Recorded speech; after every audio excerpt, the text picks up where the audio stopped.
From the left coast, it's a show for the streets. Strictly for the culture, strictly for our people.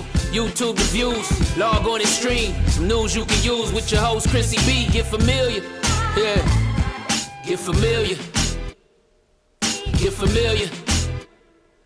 Get familiar. You gotta get familiar, yeah.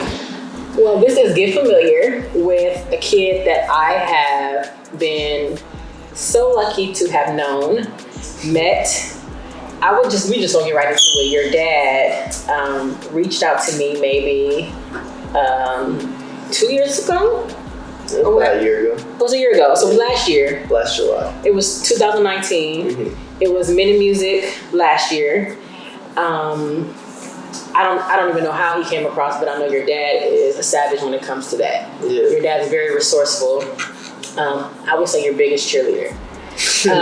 For sure. Like, that's not a bad you laughing, but it's not a bad thing. Your dad's your biggest cheerleader. So I want to just get into the backstory because I think it's the best part for us to kind of kick off this, discussion. Mm-hmm. Your dad reached out like, hey, I have this kid, my kid, do you have any space left? I think this was for the cypher, any performances. Yeah. At the time I did not, but somebody just so happened to drop out and you were there, you showed up, you showed out. I don't even know how quickly, I think you wrote your bars in like a day. Yeah. Literally, I feel like it was probably the day before or 2 days before we wind up getting you involved, but you blew me away. Completely blew me away. When I found out your age, I didn't believe it. Nobody believes it. No. Nobody believes that you're now how old? 18. Just 18. At the time you were 17. And your journey so far has been you started young. Yeah. Right? What age do you think you started rapping? Started rapping just like for fun. I was maybe about 12 years old. Okay. But when I really started getting into it and we were doing things, taking it a little more serious, it was probably about 14-ish. You were 14 years old. Yeah. But to still be 14 to have the type of talent you have is amazing. Thank you. Because I feel like even 14, 15, you're still developed. Mm-hmm. You still sounded very polished. And then I want to know, like, who were you inspired by to be? I feel like, for somebody that I feel like I have an ear for music, to me, you're polished. You're the way you deliver, you're very confident. Who were you looking up to, growing up listening to music? No, at the time it was a lot of listening to because I wasn't very into music. I didn't know many artists, but I did know Cole, Logic. Yeah. At the time that was about it when I was about 14, and so obviously I was looking up to them and all that. I had been listening to music for a long time. I think it was about, 6th grade when we started bumping Nipsey, at least in the car with my dad. Yeah. And then so that's been in rotation for a long time. And I think the influence does come from just those early artists, and then recently been dipping into more genres and all this kind of stuff and taking inspiration from everyone, Isaiah Rashad, Ari Lennox, a whole bunch of people that's just, more underground, Saba, all these people that I listen to now. And I guess that would be my inspirations really as far as artists. And for people that don't know, you're Hispanic. Yeah. Do people trip out when they this Hispanic all the time 18-year-old rapper that sounds like this? Because I don't understand why it has to be a stereotype when it comes to hip hop. You consider yourself a rapper, hip hop artist, right? Mm-hmm. That's the genre you put yourself in. Yeah. I don't really understand why there has to be a stereotype, but I guess it kind of does. But I guess the culture, just this is a black thing. No, of course. The culture is a black thing, but you do have, in the first person, obviously, from my generation, I should say, would be Eminem, who kind of came in, who wasn't black. Mm-hmm. It's this white boy that can rap. Yeah. I feel like when he broke in, he paved the way. He opened up damn, it's other people. Other ethnicities, other skin colors that can rap besides black people. Yeah. It's kind of like that stereotype they give us, all we can do is play basketball and football. Mm-hmm. But anywho, so what has it been like for you? Of course, you're still very young. Growing up, Hispanic background, you know, you're young, being able to rap? Like, what's the feedback in your journey been so far? Well, feedback, a lot of it is like, you know, as far as like getting on stage wise, a whole bunch of people just like, they don't know what to expect. So they're just sitting there with like a kind of, like, how do I judge this? Yeah. Which is kind of like weird because like, I don't know. I've never been a fan of like the people judging kind of thing, but it comes with the getting on stage. So people will just look and not knowing what to expect, and then I rap, you know, for the most part. But like after the stage, come up to me and it's like, yo, did what you did, that was solid, keep going, like all that kind of stuff. But as far as even just like releasing music and people listen to my music who I've never met before, the feedback has been crazy good, because I think there's a difference between when you're on stage and you're doing it and people meet you face to face. But not to say that it's a bad thing compared to like the internet. Right. But I think the internet did pave the way for a good majority of that kind of stuff, because people don't really like, they don't have much to base off of except for, you know, the quality of your music and the quality of your person, your brand. So when they see everything all put together and they think that it's solid, and I get a lot of good feedback, like people in the DMs who I've never met before just be like, yo, what you're doing is cool, keep grinding, keep doing what you do. Like, so I don't know, I wouldn't say I've gotten like a lot of, you know, people like hate or anything. It's never really been like that. So we're at a different time too. I think we're very much so versatile when it comes to music. I mean, there's different genres of music. Everybody looks different. Everybody sounds different. Everybody looks different. So I think particularly now, we have been very much so open to accepting, okay, this is what they look like. Okay, cool. This is house music. Yeah. We want to hear the music. You know, so now you just graduated high school, right? Yeah. Congratulations. I remember when we were, so the last time we kind of all sat, I think we maybe been at the studio in Mid-City, and I had the pleasure of kind of just, you know, dibbling in, you know, your team a little bit and kind of helping out just a little bit. You were skeptical, and you even made a song about not going to college. Oh yeah. That's out, right? Man, it's still out? It's been a weird ride with that, because, you know, at the time that I was making the album that we were in the studio with, that was before my senior year had even started. Right, I remember. So I was over here thinking, like, you know, with the positions that I'm being put in at such an early stage, it's like, I don't know if it would be a smart move to go to college. But then, you know, during my senior year, I saw everybody was going to college. And my friends were like, yo, it's a good idea.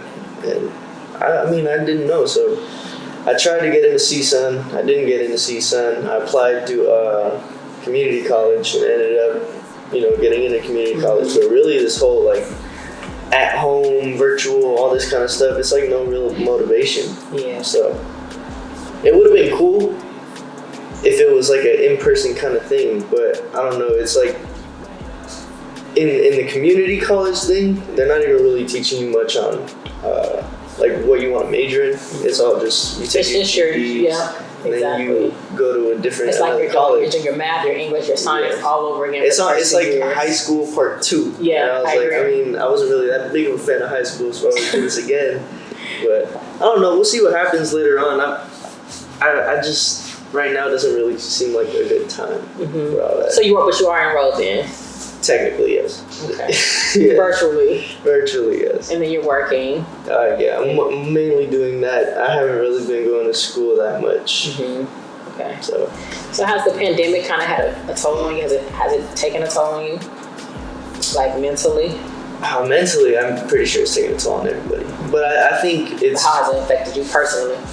I mean, I wouldn't say that it's taken like a huge toll on me. I think it's one of those things where it's like it's gonna knock you down and you need to like reassess the pieces and start to realize like what you need, what you don't need. Like it's more of a diagnostic for me, honestly, because I'm in the middle of a pandemic. You start to realize what you should appreciate more. Absolutely. Because I mean, if life could be changed in an instant and everything is taken for granted, like. There's so many things you don't need to worry about, and so many more things that you should be worried about. And I think that's what this pandemic has shined light on. So for me, it hasn't really taken that much of a mental toll. More just like, if it has put me down, then I know why it has, and I've looked into like the blessing side of it. So I'm trying to focus more on that side rather than this sucks. Yes. Like, I can't do anything. Not going out with my friends. Haven't been doing the studio that much, but it's kind of like one of those things where at least I'm breathing. So good.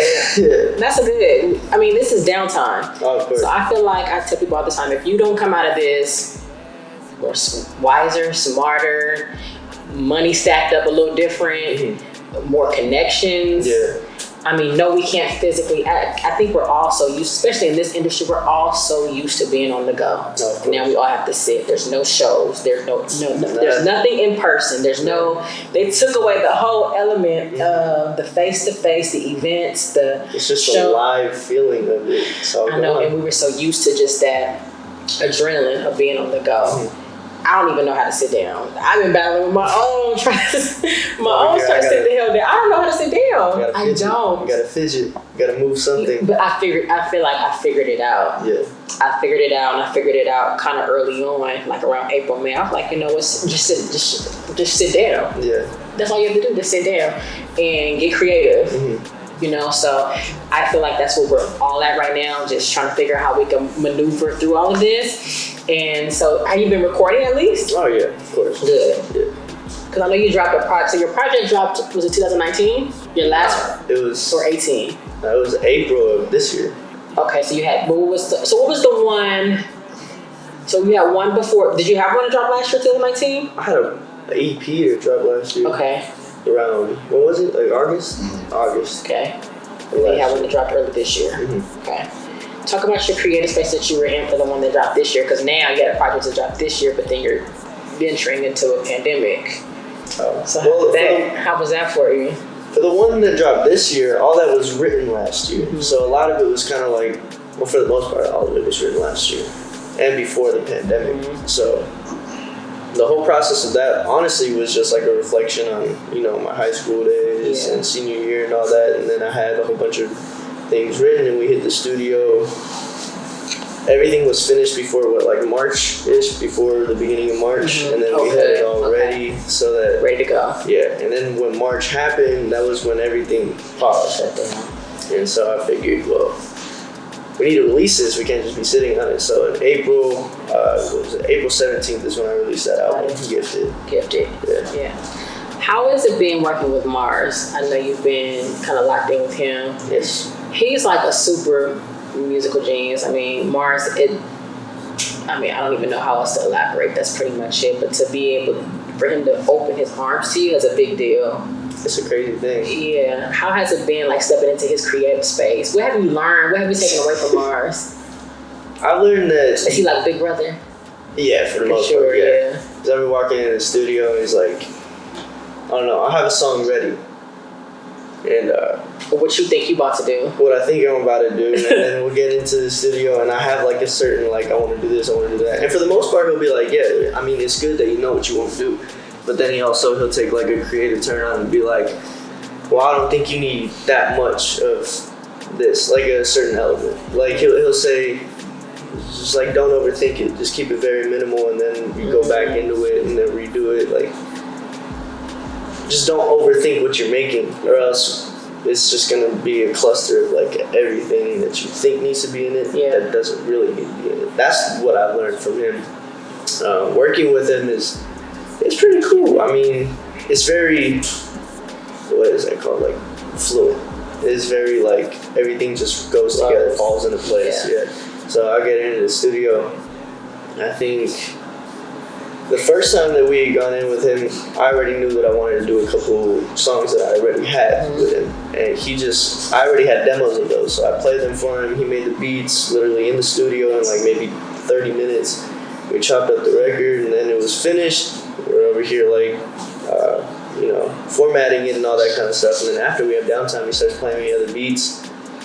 And I'd go home, I'd write to those beats and come back, and then we have another 2 songs ready. Yeah. So that's kind of how it's been. It's just real cool because his creative space is like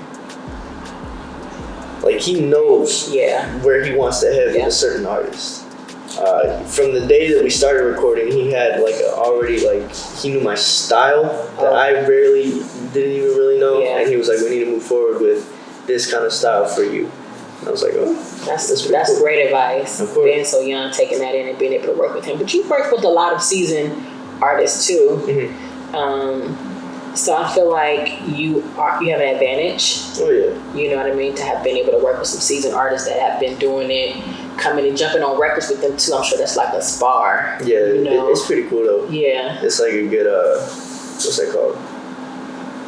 Like you said, like a spar. It's just, you start bouncing ideas back and forth, and like you notice when somebody's like better than you, so you try to like it's competitive. It's really competitive, but it's a good competitive. It's like it's not like you want to overcome somebody and take their spot. Yeah. Competitive. It's like a team building kind of thing. So moving forward now, you dropped Gifted in April. You're still recording.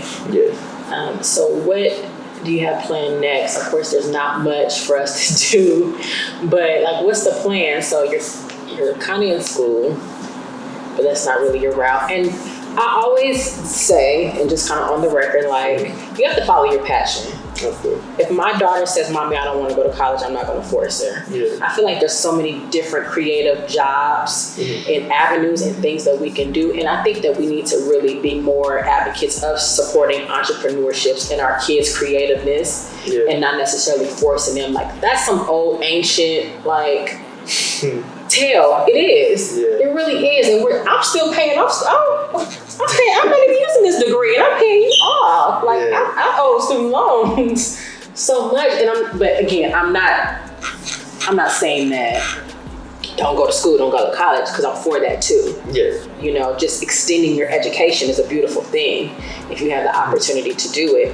But I think that we should also get behind, like, this is what you want to do. This is your passion. And I know you have a support system. I know your dad's a big support system. I'm sure your family at home supports you.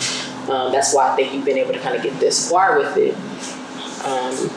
So whether you decide to do that or not, you know, I think that you have a gift, that you're still growing, that you're still expanding, that you're still developing, and you're really, really, really, really, really good at it. I appreciate it. Like, to be so young. And I know that has worked against you, because I know there was been sometimes some shows and things that, you know, unfortunately you couldn't be a part of, because it's in a club with a bar and you have to be 21 and over. Yeah. I know you can't wait to turn 21.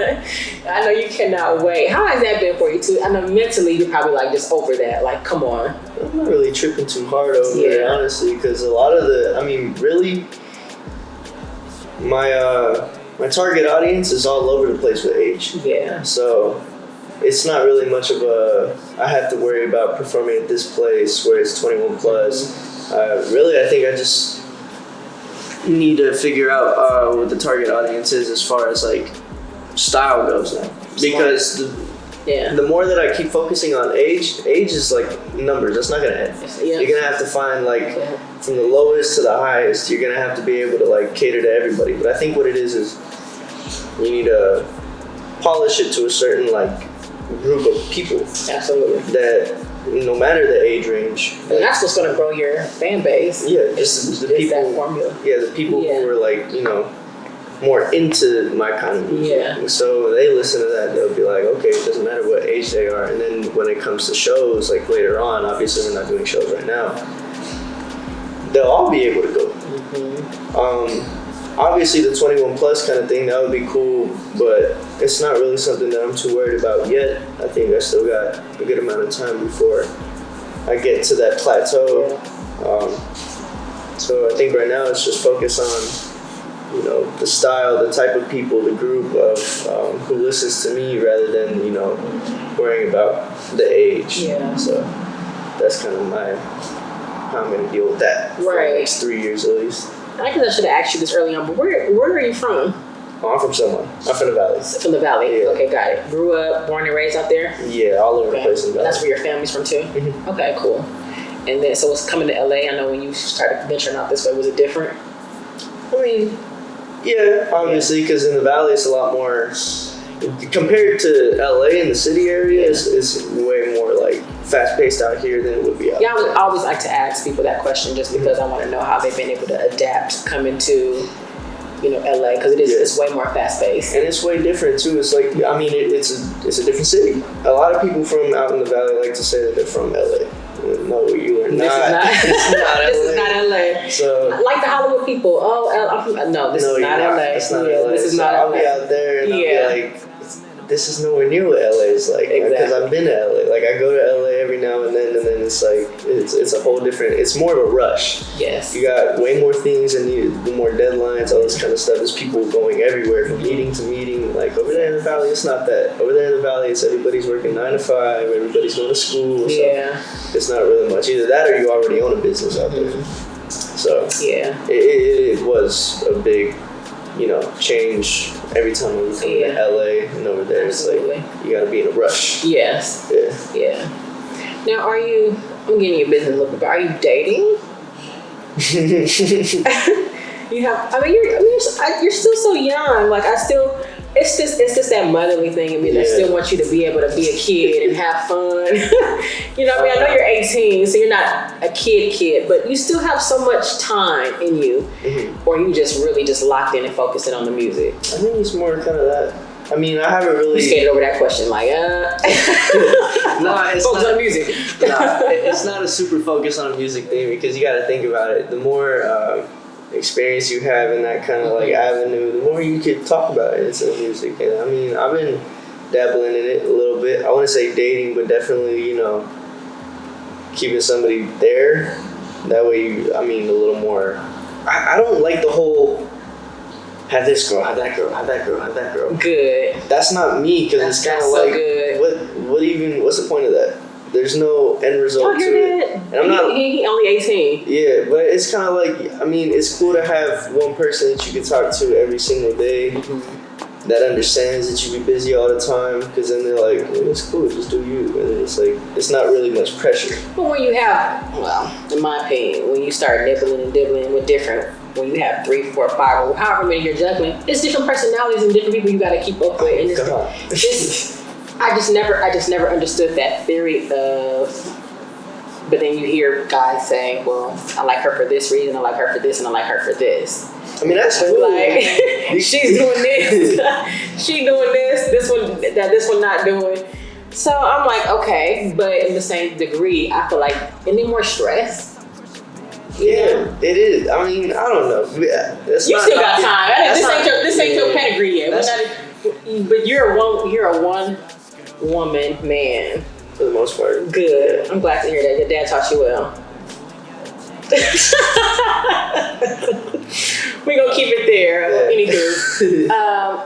So again, moving forward, you're still making music. Dropped your project in April. Mm-hmm. What else are you doing now? What else can we expect from you? Well, I'm working on this EP with Mars. It's been a was process. it the You Mars EP? Yeah, we got a feature on it. We got a couple features on it. But that's gonna be amazing. It's been a while. We started making that back in April. Mm-hmm. So my album had already dropped, and then 2 weeks after that or so, was it April or May? I don't remember. I think it was maybe beginning of May. Till April, beginning of May. When we started, that was the first time we hit the studio with Mars. Is there a date for this EP? I have no idea yet. Yeah. Nah. Okay. Right now we're still trying to get. We're in we're in the finishing stages of it though. Like all my recording is done, but we still need to get like all the, mixes and all this kind of stuff put together and like a game plan for it, like videos, all this kind of stuff. Perfect. But yeah, all my recordings finished with that. The first time we hit the studio with him, it wasn't really. There wasn't even a song made for that EP. Mm-hmm. That was just like get to know each other, like studio kind of thing. And then after that, it was like, okay, I know what I'm doing. It's go time to start doing this. And we were doing 2 a day, every studio session. And then the only problem is it's very, because he's a busy guy. Yeah. So the schedules is kind of like, we'll have a studio session maybe every month. Mm-hmm. And I try to get as much done as possible. Yeah. Like we'll do 2 songs a session, and then maybe we'll the next session do 1 song and like be very focusing on it. Yeah. And that's kind of how it's been. So it's taken a while to get this thing together. We're pretty much almost finished with it though. We're just waiting on a couple like hooks and mixes, and then after that, then we'll move forward with a date. I'm pretty sure it's gonna be late this year though. Yeah. Well, I'm really looking forward to it. I think since I've been able to discover you, I should say. I've been very intrigued. Yeah. Again, you're so mature, You're very well spoken. You're polite. You're pleasant. But all these things matter. You may not know now, but they do. I guess so. Yeah, they do. They do matter. And again, your dad is just, he's amazing to push you the way he does, to believe in you for one thing, and to support you. That's huge. To have a support system is the main ingredient. It helps so much, and he fights for you and pushes for you, and I'm sure he's going to continue. And when that day comes for you, y'all going to be sitting up, you're going to be, of course, well over 21, popping y'all bottles, celebrating, because you're going to be looking back and be like, damn, we really, we went through that. We weathered the storm and we did it. So congratulations to you. And we look forward to seeing what you're going to do in the future, because I know you're going to do amazing things. Appreciate it. Right? And so before we let you go, just kind of drop your social media handles where we can find you, your YouTube channel, anywhere you want us to keep in touch with you. Okay, well, my Instagram is Ruggo818. That's Ruggo 818. Everywhere else you can find me on Ruggo, especially Apple Music, Spotify, YouTube. I'm all platforms. And just be on the lookout, because I got a whole bunch of other things coming soon. I got my team going up right now. And we just got a whole bunch of stuff that's going to come out soon, so stay on the lookout for that. Stay on the lookout. And this is Ruggo on Get Familiar. Yes, sir. Peace. For way. Yeah, I know you high and connected. Too high for affection, but you find it precious. Designed for blessings, yeah. Give it time and I'll make you mine. If that's cool with you, I'm the dude for you. Girl, you a 10 out of 10.